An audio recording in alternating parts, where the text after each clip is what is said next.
aconteceu aí? O que você tem? Eu há muito tempo estou sofrendo de dor na coluna e os ortopedistas já não sabem mais o que faz. Eu vou ser indelicado com você, eu vou pedir pra você tirar a bota.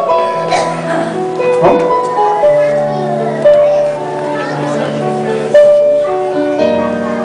Junta seus pés para mim, bem juntinho.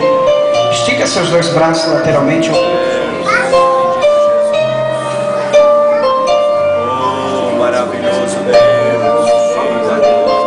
Deixa eu escofrer. Eu sei que tá doendo. Eu sei que tá doendo, mas já vai parar de doer. Traga pra frente. Só estica, só pra frente. Eu sei que tá doendo, aguenta só um pouquinho.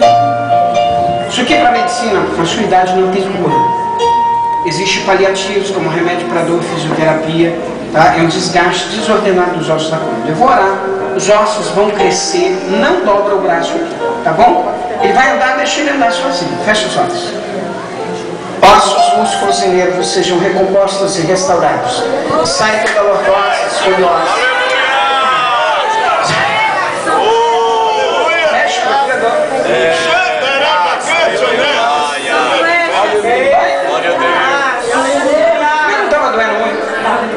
Cadê Oh, aleluia, Jesus. Tá doendo agora? Deixa aí. Tinha dificuldade de levantar os braços. Doía. Mexe. Aleluia. Vai nada. Glória a Deus. Vem um pouquinho. Vamos ver isso pra cá. Maravilhoso.